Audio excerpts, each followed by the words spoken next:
Assalamualaikum warahmatullahi wabarakatuh.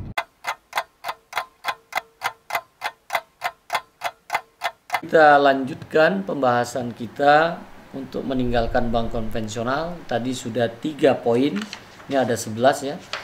Mudah-mudahan bisa selesai. 1, tarik seluruh dana. 2, jika Anda PNS sudah ada fatwanya ya dari Menteri Keuangan. 3, kita mengajak para pemimpin ulil amri direksi BUMN ya. Para pengusaha muslim juga. Nah, maka yang keempat adalah ini diharapkan para pemuka agama seperti kiai, ustadz, guru, dosen ya, para mahasiswa S2, S3 gitu ya, yang hendaklah yang menjadi motor utama dan teladan dalam meninggalkan bank konvensional, karena mereka orang-orang yang memahami ilmu. Kita berharap mereka teladan utamanya. Jangan kita udahlah jadi dosen ya, jadi ustadz, kiai, rekeningnya konven. Ini banyak yang membuat masyarakat tidak beralih. Nah, kita berharap guru-guru kita, para ustadz kita, para kiai kita, para dosen ya, para doktor ya, tidak punya lagi rekeningnya di konven ya. Sehingga apa? Kita untuk mengajak umat itu semakin mudah. Nggak ada lagi mereka untuk jadi bentengnya ya. Nah, ustadz masih rekening konven, nah nggak lagi ngomong seperti itu. Kiai rekeningnya masih, pondok pesantren itu rekeningnya masih konven, nggak lagi seperti itu. Kami berharap seperti itu ya.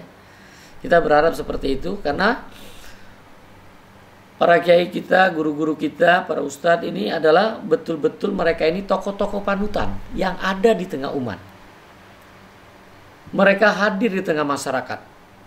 Makanya kalau misalnya dalam pilkada ini mereka dikejar itu karena mereka banyak sekali pengikut-pengikutnya. Nah, ini juga mungkin kelemahan praktisi Bank Syariah tidak seperti pilkada gitu ya. Iya. Nah, coba kalau ini dilakukan, Masya Allah.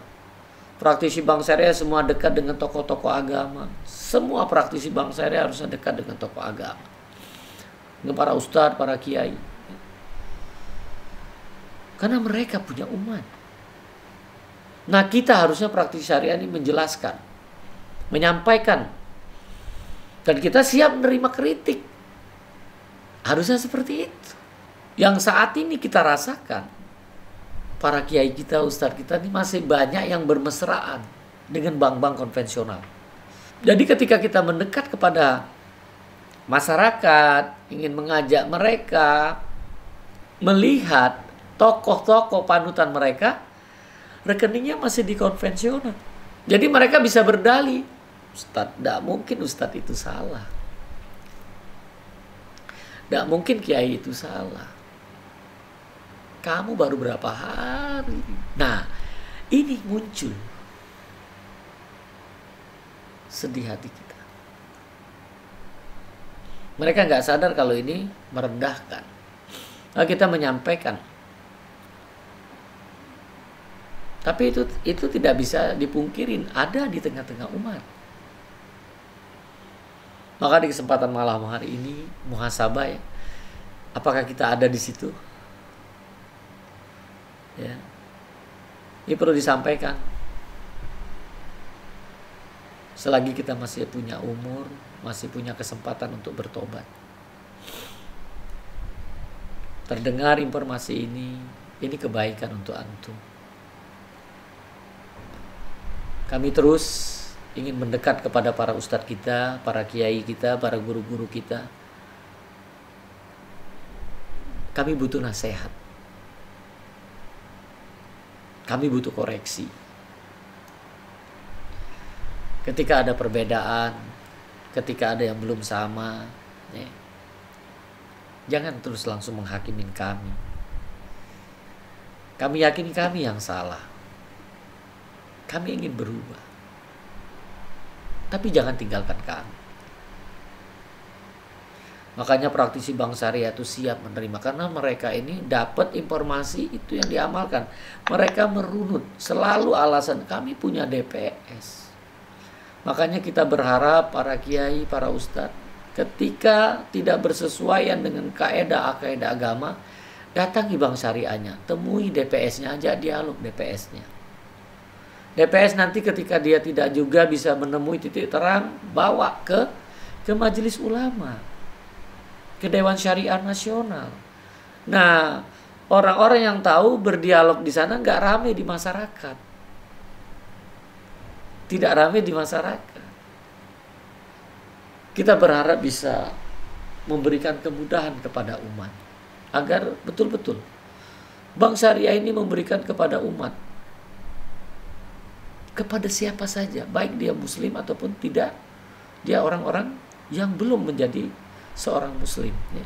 Orang-orang di luar Islam. Jadi semuanya boleh. Mau dia muslim, mau dia kafir, mau dia munafik, boleh jadi nasabah, boleh jadi mitra, boleh. Sepanjang itu semua sesuai kesepakatan. Ya. Masya Allah, syariat Islam untuk semua manusia. Ya. Nah itu, ya, kita berharap para pemuka agama untuk menyelamatkan umat. Yang kelima, dorong, dukung, anjurkan agar lembaga-lembaga Islam seperti majelis taklim, sekolah, yayasan, perusahaan menjadi pihak yang pertama kali menceraikan bank konvensional. Jadi kita berharap ini sekolah-sekolah Islam, ya, sekolah-sekolah pendidikan Islam, lembaga-lembaga Islam, ya, apakah dia dari pondok pesantren, ya, pondok anak yatim, masjid-masjid, ya, tidak lagi dia punya rekening di tempat riba. Dia harusnya lembaga yang pertama kali menceraikan hubungan mesranya dengan perbankan riba. Masya Allah. Sekarang aja bisa, kalau dibilang ini aturan dari WHO, kita tutup masjid kita, bisa. Kenapa ke sekarang nggak berani? Sudah ada fatwanya. Kalau ngomong fatwa Dewan Syariah Nasional, Majelis Ulama Indonesia sudah ada. Aturan Bank Indonesia sudah ada. Undang-undang perbankan sudah ada. Undang-undang perbankan syariah sudah ada. Tinggal digaungkan aja, ya, lewat fatwa bahwa kaum muslimin, masjid, lembaga, ya, yang berlabelkan Islam, ya, tidak dibenarkan punya rekening di tempat riba, di bank konvensional, karena riba itu haram. Karena yang membuat perbankan riba itu, menyatakan perbankan itu riba, perbankan konvensional itu riba, Dewan Syariah Nasional Majelis Ulama Indonesia. Yang mengeluarkan Undang-Undang 21 tahun 2008 perbankan syariah, ini hukum tertinggi di Indonesia. Masya Allah. Tapi ini nggak ada yang bunyi. Bilang nggak ada nanti ribut. Ada, cuma sedikit. Ya alhamdulillah, tetap kita bersyukur. Ya, Nagro Aceh Darussalam, ya, sudah ada konunnya. Udah nggak boleh lagi 2021 itu. Ada bank-bank ribawi, lembaga ribawi, semua harus syariah. Masya Allah. Ya. Dia sejak 2018 sudah keluarkan konunnya. Ya. Untuk di Nagro Aceh Darussalam dikonversi menjadi syariah. Yang diawali dulu BPD-nya menjadi BPD syariah, itu pertama kali di Indonesia. Nagro Aceh Darussalam. Diikutin NTB. NTB syariah. Selanjutnya Bank Kepri Riau. Yang terakhir kemarin November Bank Nagari Padang. Ini baru 4 kota. Nah mudah-mudahan ya Di mana DKI Jakarta, entah lagi Jawa Barat, Jawa Timur gitu, Jawa Tengah, BPD-BPD-nya konversi jadi syariah. Masya Allah. Diawali DKI Jakarta, yang pertama kali diputuskan oleh Kementerian Kesehatan, PSBB. PSBB ya. Ya, apa PSBB tadi? Pembatasan. Ya. Pembatasan sosial berskala besar. Nah, kita PSBB kita di sini apa? Pilihlah syariah. Banyak berkahnya. Nah, gitu.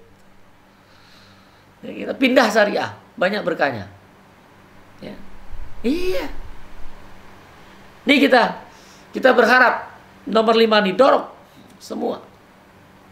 Gak usah ragu-ragu. Ya. Apapun kondisi, fatwa sudah ada, undang-undang sudah ada. Tinggal kitanya ini. Dulu Al-Maidah 51 kita bisa ada GNVF-nya. Nih, sekarang GNVF. Ya. Untuk apa? Fatwa ulama yang DSN nomor 20 tahun 2001. Udah hampir 20 tahun. Yang menyatakan perbankan konvensional itu riba. Belum ada yang ngotot. Kita masih senang untuk berhubungan dengan perbankan riba. Ifafillah rahimahullah. Umur kita nggak panjang. Nggak panjang umur kita. Kita nggak tahu 1 detik ke depan kita masih hidup. Beberapa waktu dia di viral barusan ucap la ilaha illallah dipanggil Allah mati. Nah, kita berharap sedang menyampaikan dakwah, nyatakan kalimat-kalimatul haq, ya. Kalimat thayyibah dipanggil Allah, Masya Allah. Tapi kalau kita masih bermaksiat kepada Allah dipanggil Allah, na'udzubillah. Sementara uang, harta dari riba itu tidak pernah cukup, rakus kita. Sulit kita untuk bersedekah. Itu kalau rezeki dari yang haram, rezeki riba, sulit kita dalam kondisi saat ini untuk melakukan kebaikan kepada umat lainnya yang mengikuti apa yang dikabarkan oleh Rasulullah, khairun nas anfa'hum linnas. Sebaik-baik manusia bermanfaat untuk manusia lainnya. Ini kesempatan kita untuk saling tolong-menolong, membantu. Garda terdepan saat ini para dokter,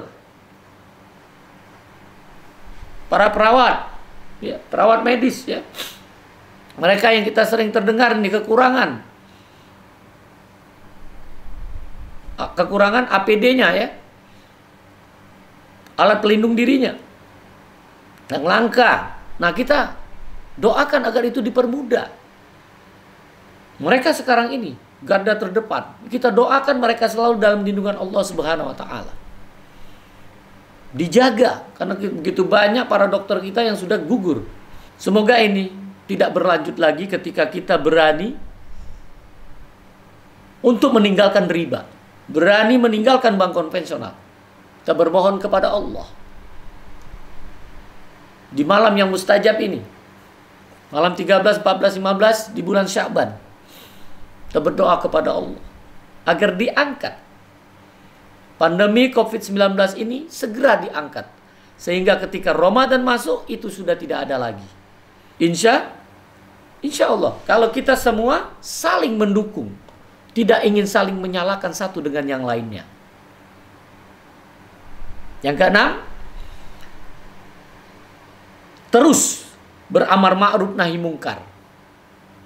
Yaitu dengan terus melakukan pemahaman dan pencerahan kepada masyarakat dan khususnya umat Islam tentang ancaman Allah Ta'ala terhadap pelaku riba. Ini yang terus kita sampaikan. Walaupun ilmu yang sedikit, terus menyampaikan. Nanti ilmu yang banyak datangi para ustadz. Kalau kita dapat satu, itu kita amalin. Nah, kita sampaikan. Ya, sedikit. Satu dapat, amalin, dakwahkan. Ya. Karena apa? Saksi dan pencatatnya serta mengajak umat Islam tak lagi menempatkan dananya di bank konvensional atau menggunakan jasanya. Karena ini kalau kita masih punya rekening di bank konvensional tanpa sadar, kita itu adalah pejuang-pejuang riba. Karena kita menjalankan atau melanggar apa yang dilarang oleh Allah. Itu di Al-Maidah ayat 2. Yang dibenarkan itu tolong-menolong dalam kebaikan dan takwa. Wa ta'awanu 'alal birri wat taqwa. Tapi dilarang wala ta'awanu 'ala ismi wal udwan. Dan jangan tolong-menolong dalam maksiat dan dosa. Buka rekening di bank konvensional saat ini maksiat kepada Allah. Dosa kita kepada Allah. Dosa kita kepada Allah, ya. Mudah-mudahan ya. Sampai nomor 6 dulu, kita lanjutkan nanti nomor 7 sampai 11 di pekan yang akan datang, ya. Ini kalau ada yang mungkin mau ditanya jawabkan dari nomor 1 sampai nomor 6, tafadhol. Jadi ada pertanyaan dari hamba Allah. Beliau sudah tahu malam hari ini konvensional itu riba, ya, sehingga ingin mengalihkan hutangnya dari bank konvensional ke bank syariah menggunakan akad apa gitu ya. Toib, akad yang digunakan kalau merujuk kepada fatwa yang sudah dikeluarkan oleh Dewan Syariah Nasional Majelis Ulama Indonesia, itu ada di fatwa nomor 12 tahun 2000 tentang hawalah. Itu pengalihan hutang. Atau juga di nomor 31. Ya. Nomor 31. Dan terakhir ada hawalah bil ujro, itu ada di nomor 58. Ya, ada tiga fatwa yang dikeluarkan oleh Dewan Syariah Nasional Majelis Ulama Indonesia kalau kita ingin mengalihkan hutang. Namun pada dasarnya di fatwa nomor 31 itu ada yang sangat simpel di sana. Ya. Memang harusnya layaknya kalau kita ingin mengalihkan hutang, kita ingin membantu nasabah kita yang ada di konven supaya dia tidak bayar bunga lagi. Sehingga kita meminjamkan dana atau menghutangkan uang. Kalau meminjamkan nanti dipulangin, ya. Jadi kita harus menghutangkan uang kita kepada nasabah. Yakinkan ini dalam rangka ta'awun, tolong menolong. Jangan coba-coba cari hasil. Karena yang namanya kita menolong ini akad sosial. Akad sosial jangan mencari untung. Karena kalau kita nyari untung, kulukordin caro manfaat fahuwa riba, dapat riba kita. Dan harapan kita praktisi bank syariah ini memang kalau memang kepingin menolong, ini tepat sekali nih. Karena di beberapa kota yang saya datangin ketika konversi ya dari bank konven ke syariah, saya pernah datang ke NTB sana. Itu dalam kajian di masjid juga dipertanyakan sama seperti ini. Mereka menggunakan memaksakan untuk akad murabahah padahal barang yang diperjualbelikan nggak ada. Ya, mereka merasakan itu nih harusnya akad qard ini. Ya, akad pinjaman, akad apa? Akad hutang. Yang nggak boleh ada tambahan. Harusnya melihat ke sini karena kita ingin menghindarkan riba. Jadi gunakan akad qard di sini. Qardul hasan. Jadi kita memang menghutangkan uang kepada nasabah, nanti kita tagih sesuai yang kita hutangkan tanpa meminta imbalan hatta Rp1. Hatta Rp1. Ini yang harusnya praktisi bank syariah mengambil, dan ini harusnya dipahamin dan harusnya ini menjadi motor gerakan utama praktisi bank syariah menyampaikan nilai-nilai luhurnya kepada masyarakat yang ingin hijrah ke bank syariah. Jadi pengalihan hutang itu ahsan gunakan akad qard. Ya, kalau misalnya di fatwa ini akad hawalah, kalau dia menggunakan akad qard hawalanya, ya. Jadi pengalihan hutang menggunakan akad qard, ya. Akad qard sehingga kita menghutangkan nasabah, dia lunasin, ya. Hutangnya pindah ke kita. Ya, hutangnya pindah ke kita. Kalau hawalah bil ujroni ada utang dan ada piutang. Nah, gitu ya. Kalau hawalah bil ujrah yang ada di dilakukan ini seperti LC gitu kan, dia minjam uang ke bank tapi dia ada yang ingin ditagih. Nah, itu mungkin penagihan, itu imbalan dari penagihan ya. Penagihan kepada pihak lain. Kalau ini harusnya orangnya sama. Jadi akad utamanya adalah qad. Yang harusnya utama adalah akad qad. Hati-hati ya bagi praktisi bank syariah yang dalam pengalihan utang mencoba menggunakan akad lain yang ingin mendapat imbalan. Takutlah dengan azab Allah. Takutlah dengan azab Allah. Manusia bisa dibohongi, tapi ainallah. Ya, kita berharap juga teman-teman di 4 kota ini, di Aceh, NTB, Kepri Riau, dan Padang, hati-hati ketika ingin mengalihkan nasabah-nasabah bank konven untuk beralih ke bank syariah. Itu jangan coba-coba meminta imbalan. Ya, harusnya kita kesempatan kasih tahu ketika berniat untuk hijrah, tolong jangan ambil rupiah, 1 rupiah pun. Ya, karena apa? Nanti kita bisa pada saat akad murabaha boleh kita mau ngambil untung, ya, atau akad investasi boleh kita ngambil untung. Seperti itu. Wallahu a'lam. Nah, ini lanjutan tadi. Apakah akad hawala itu boleh diambil ujroh? Jadi kalau kita lihat di fatwa DSN MUI ada hawala bil ujroh. Tapi untuk pengalihan hutang, tolong, hutang ini adalah akad tabaru. Ya. Jadi kita harus punya keyakinan. Akad tabaru itu akad sosial. Takut kita kepada azab Allah. Dan juga perlu diyakinin di bank syariah itu ada akad yang tidak mengeluarkan biaya, yaitu akad wadiah. Jadi harusnya itu bisa di cross check di situ sehingga aman dalam rangka menolong, ya. Jadi karena di sini bank tidak mengeluarkan ya bagi hasilnya. Jadi bisa di matchingkan di situ, ya. Jadi para pendengar, para pemirsa ya, kalau Anda ingin hijrah ke bank syariah mengalihkan hutang, harusnya tidak boleh bank syariah mengambil keuntungan atau mengambil upah walaupun 1 rupiah. Ya, walaupun 1 rupiah. Dan ini harapan kita semua ya. Jadi kalau ada fatwanya itu kita bisa kondisikan, kita bisa ketemu dengan DPS-nya, bisa ketemu dengan DSN. Jangan ribut di tengah umat. Ya, kita di tengah umat sampaikan dengan arif, sampaikan dengan bijak. Ya, kalau kita memang berbeda pandang. Saya ingin menganjurkan kepada umat pengalihan hutang itu tidak boleh mengambil ujroh. Ya, tidak boleh mengambil ujroh karena saya takut dengan azab Allah. Ya, jadi ketika ada yang berpandangan pengalihan hutang ngambil ujroh, fadol, itu ikutin mereka. Ya, ikutin mereka. Tapi saya tidak. Saya takut dengan azab Allah, ingin nolong. Kalau kita ingin menolong, minta ridho dari Allah. Dan kasih tahu kepada atasan kita, para pimpinan bank syariah, di bank syariah itu ada akad wadiah. Jadi bisa aja dicocokkan di sana. Berapa akad wadiahnya, bisa nggak mengcover ini, tidak mengeluarkan biaya, dan ini juga kita mengalihkan. Jadi tidak ada alasan seperti bank konven ada cost of fund, di bank syariah nggak ada. Jadi kalau ada bank syariah menggunakan cost of fund itu nggak benar, ya. Karena apa? Kita membagi kalau ada untung, kalau nggak ada untung nasabah harus siap rugi. Nah, ini juga harus sampai ke masyarakat.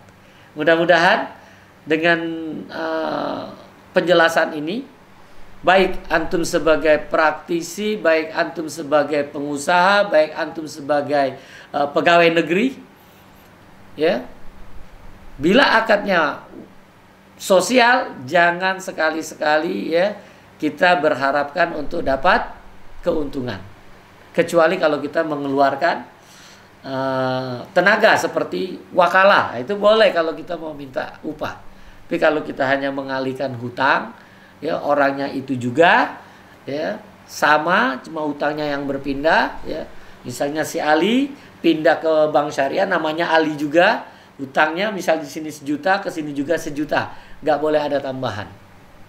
Jadi alinya sehingga dia selamat dari membayar bunga lagi di bank konvensional, di sini nggak ada bunga. Itu harusnya nampak perbedaannya.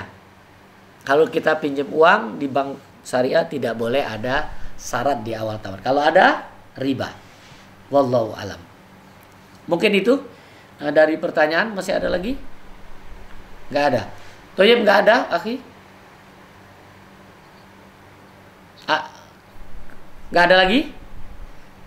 Kalau nggak ada, ikhwah fillah rahimakumullah, di kesempatan malam hari ini mungkin ini yang bisa kita sampaikan. Mudah-mudahan 6 item, mudah-mudahan 5 item lagi mungkin di pekan depan kita lanjutkan. Insya Allah bisa memberikan pencerahan kepada kita apapun kondisinya. Kalau kebenaran itu datangnya dari Allah, kalau ada yang salah yakinkan ini kelemahan, ya, kedoifan dari Abu Muhammad Duwiono Husain Al-Jambi. Saya minta maaf kepada antum sekalian dan kepada Allah saya mohon ampun. Kita tutup dengan doa kafaratul majlis. Subhanaka Allahumma wa bihamdika asyhadu an la ilaha illa anta astaghfiruka wa atubu ilaik. Assalamualaikum warahmatullahi wabarakatuh.